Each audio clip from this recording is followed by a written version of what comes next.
Welcome everyone to this week's episode of the Chrysalis Effect. I hope everyone is doing well and I thank you so much for joining me. For those of you who don't know who I am Monique at Triumph Services, your host, and here in the Chrysalis Effect, we are transforming mind, money, and manifestations.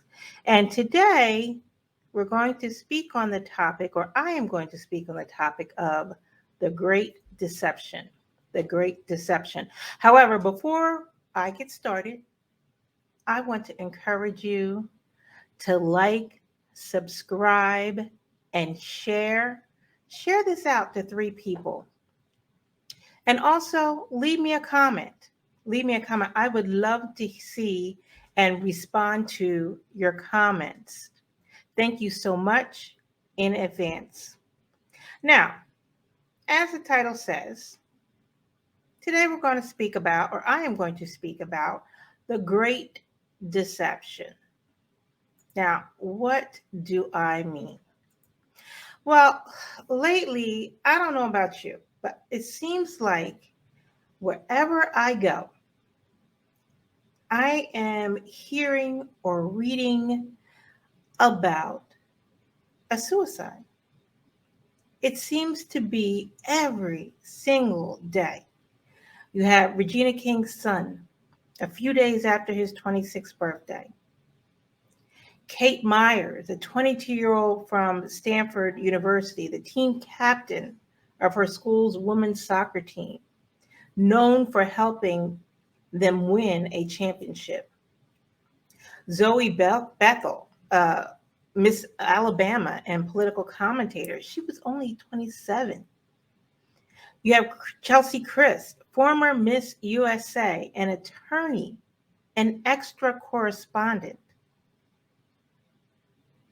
only 30 years old. But it's just not the young people. Also, look at Peter Robbins. We lost Peter Robbins, the voice of Charlie Brown, at age 65. Also, there was social media influencer Lee McMillan at age 27. People that seem to have it all together and have everything you could ever want according to the world standards. Yet there was something missing. They weren't happy. According to the CDC and the American Foundation of Suicide Prevention, suicide is the 12th leading cause of death in the United States. In 2020 alone, 45,975 Americans died by suicide, with an estimated 1.2 million attempts. That's a lot. That's a lot. We're missing something here. On average, there are 130 suicides per day. And over 90% of adults have reported that they have considered it. Depression is real. Mental health is real. We have got to change the conversation and the misconceptions and stigmas and perceptions around mental health. Because there are people out there who are struggling. Our society has created such a culture of a facade. And, I blame social media for that and the internet for that, because you can put whatever out there. It doesn't necessarily mean that's true.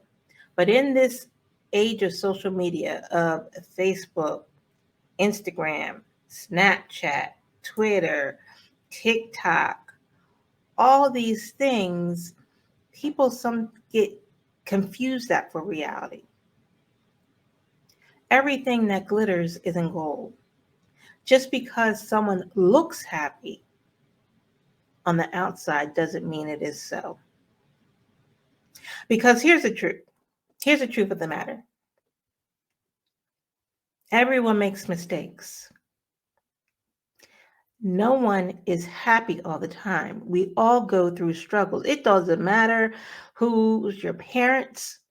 It doesn't matter how much money you have. It doesn't matter how much prestige you have, how many likes, followers, hearts that you get. We all go through something at some time. And I was thinking about this and that I need to sit my young one down and we need to have a conversation. And not just even her, but even her father, who's 34, because it's an ongoing conversation, correct? That you are going to encounter some things in this life. We all go through something, but nothing is insurmountable.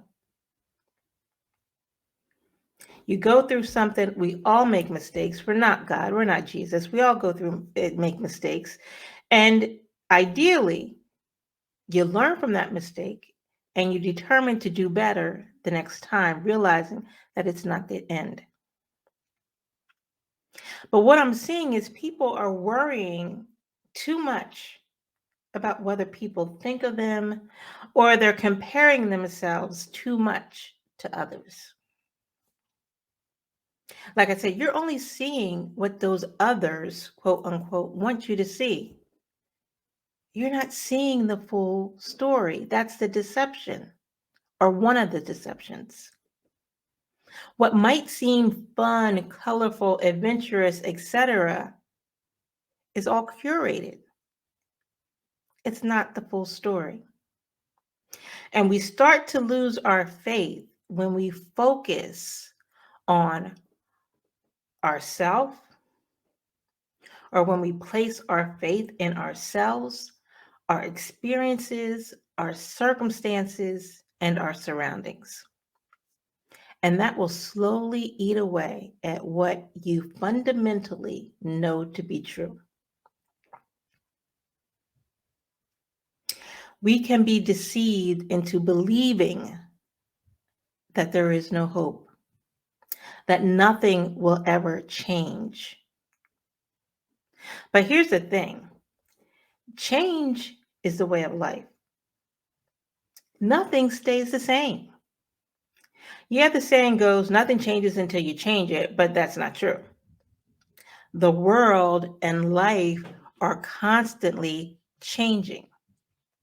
And we can only impact the degree and the direction of that change.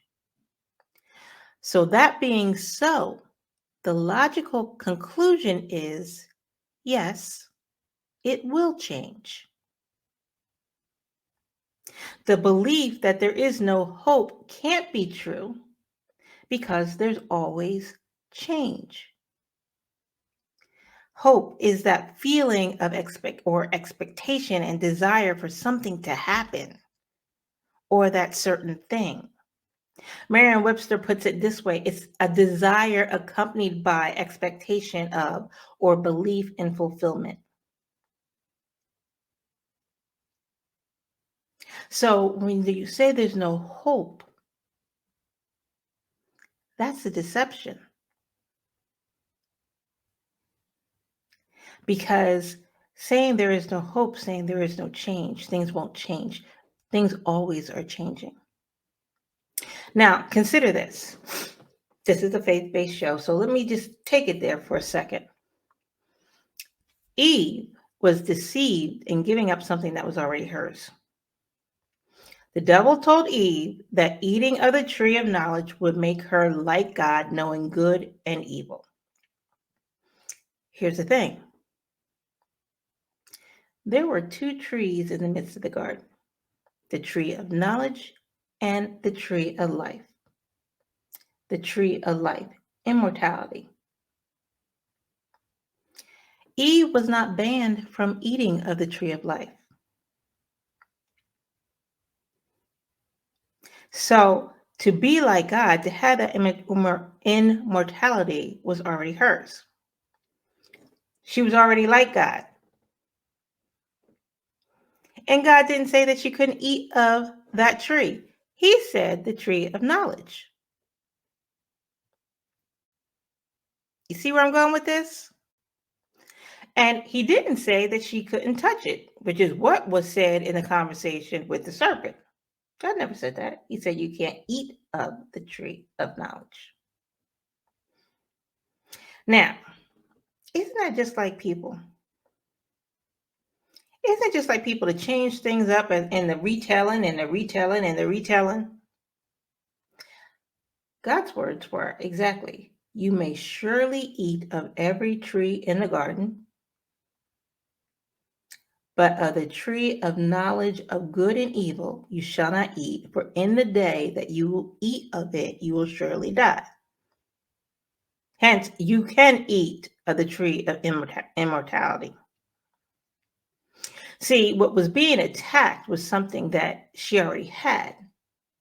And I submit to you that that's the devil's trick. His trick is the deception. What is being attacked is something that you already have. If your mind is attacked, it's because you have a sound mind. If you're struggling in your finances, it's because there's financial breakthrough. That is because financial breakthrough is your portion. If your relationship fell apart, God has another superseding one on the horizon. The world, life, these circumstances are always changing. But we are being led astray by deceit. We are deceived by this notion that we must achieve all these things. We must look a certain way, talk a certain way, amass a certain level of money to be happy, to be fulfilled. I remember this one time. A fellow nurse came up to me one day and said, "Why do you still practice nursing? You could be out there making loads of money, have a fancy house, nice cars, never work a weekend, 12, 16-hour shifts, holidays, etc. Why do you do it?" Well, my response was multifold. A, how do you know I don't have those things? B, because I can. I have choices. C, because my priorities and my values are my family. D, what gives you the right to question my decisions about my own life? That's just me. Of course, I had to bring that up. Why do you think it is your business? And E, because in order to do what I do and to do well, I have to be up to date on the standards and of care, of best practices in this field.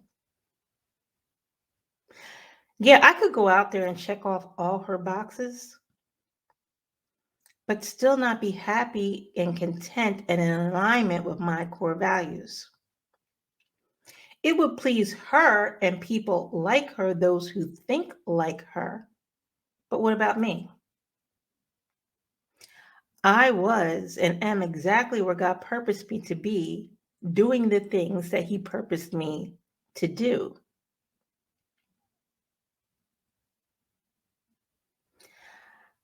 I submit to you were not created to satisfy people. You were created and purposed to satisfy God. Because remember, and before I even go there, that might not look the same. Because what people value and what God values are two different things. You have to do and live your life in alignment with your own core values. And how that looks is going to be different for each one of us. Now, we talked about hope versus hopelessness and that expectation. I want to remind you that God works backwards. And sometimes we must get through or go through to get through. Now, what do I mean by that? Growth comes from experience, pain, and just work. If everything was handed to us on a silver platter, we would not appreciate it. So growth comes from struggle. And yes, the struggle makes you stronger. It is true. But it does not necessarily feel good. Most of the times it doesn't feel good. Let's be honest.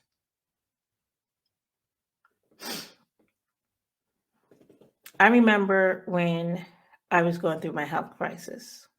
I think I talked about it before, but I had been diagnosed with a brain tumor in the middle of my grand plan of, my path of being a lawyer in the middle of my superior court clerkship.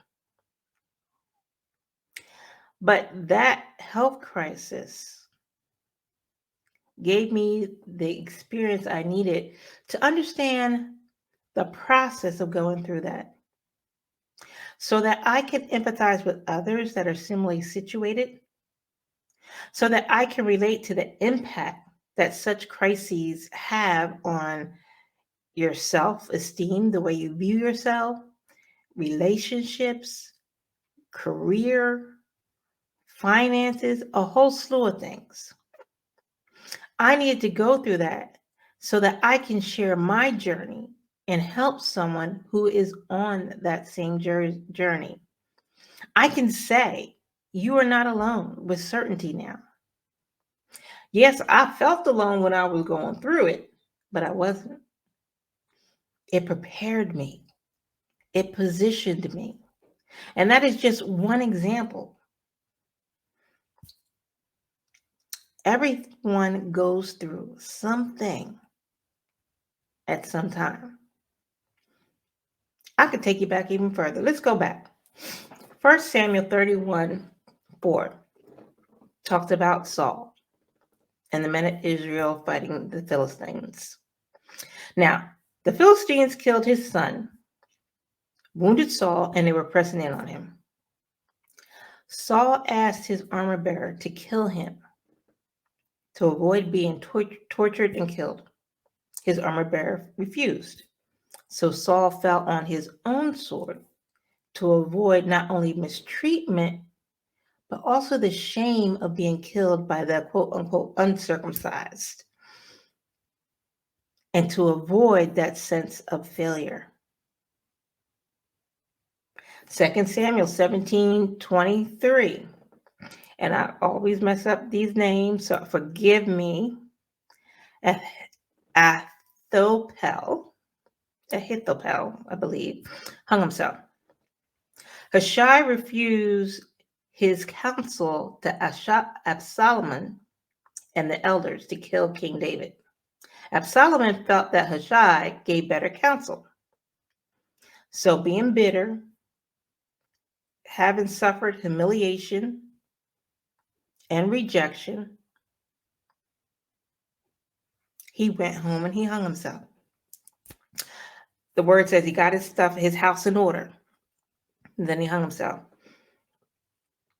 And we all know the story of Judas, the disciple chosen by Jesus, who betrayed him for pieces of silver, who hung himself. These things are not new. But you know the theme that runs throughout all of them? Deception. Deception. We are in a 24-hour, 365-day mind battle, for we wrestle not against flesh and blood, but against principalities, against powers, against the rulers of the darkness of this world, against spiritual wickedness, in high places. Your mind is a battleground. Every action and inaction starts with a thought. Psalms 139:3 says, you discern my going out and my lying down. You are familiar with all my ways. So even though It seems at times we are not alone. God sees all and hears all. He sees you. He sees me. He sees our hearts. He sees our situations. He sees our hurts. He sees our losses. He sees our frustrations. He sees our betrayals. And through it all, He promises that He will give us His rest at the appropriate time.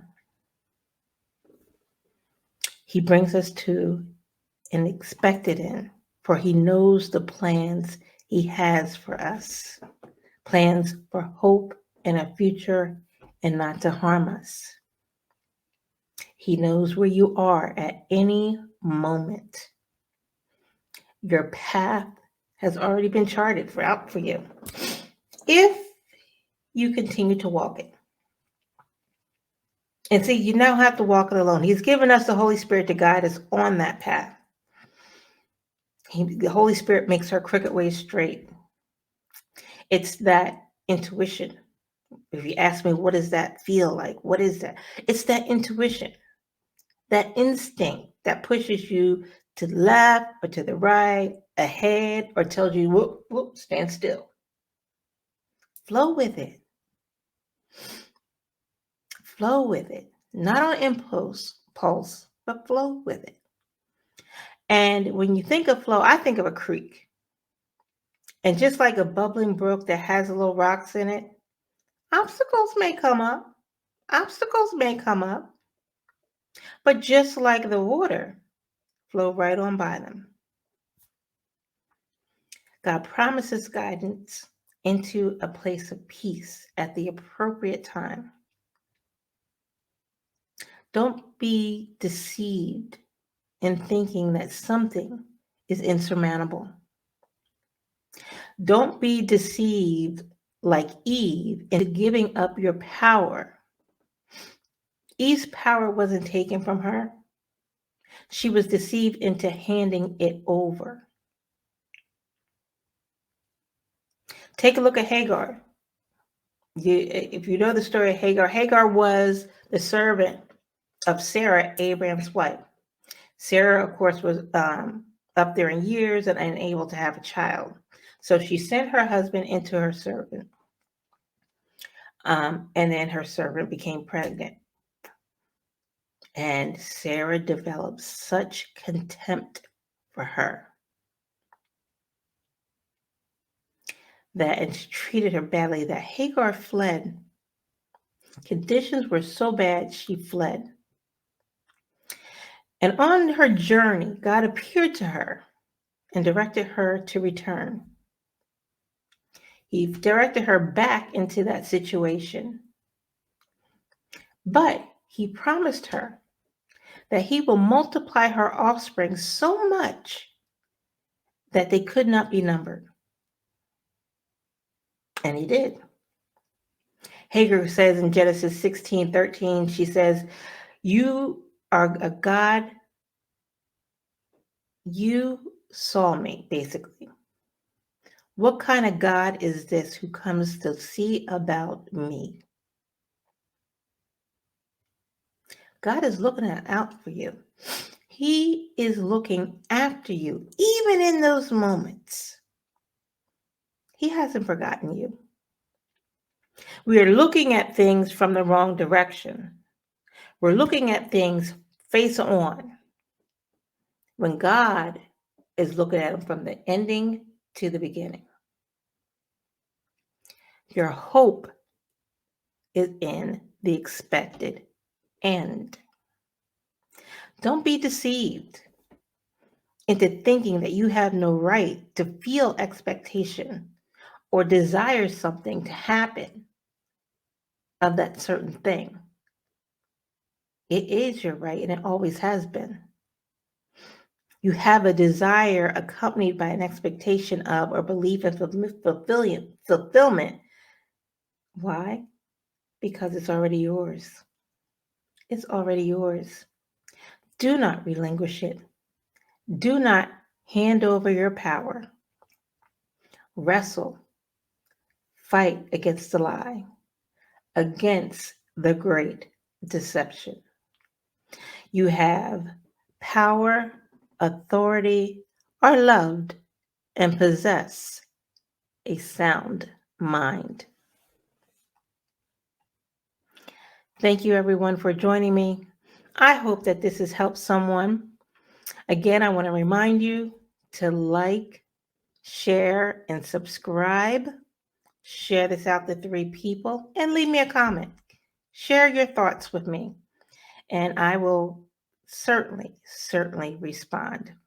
If you want to connect with me, I want to encourage you to do so. You can connect with me on all my social media channels at Triumph SVCS. Again, that is Triumph SVCS, or on my website at www.triumphsvcs.com. If you want to book a connection call with me, you can also book a free connection call with me at bit.ly/evertransform. Again, it's bit.ly/evertransform. Thank you so much, everyone, for joining me. Have an awesome weekend, and I will see you back here, right here in the Chrysalis Effect. Bye-bye now.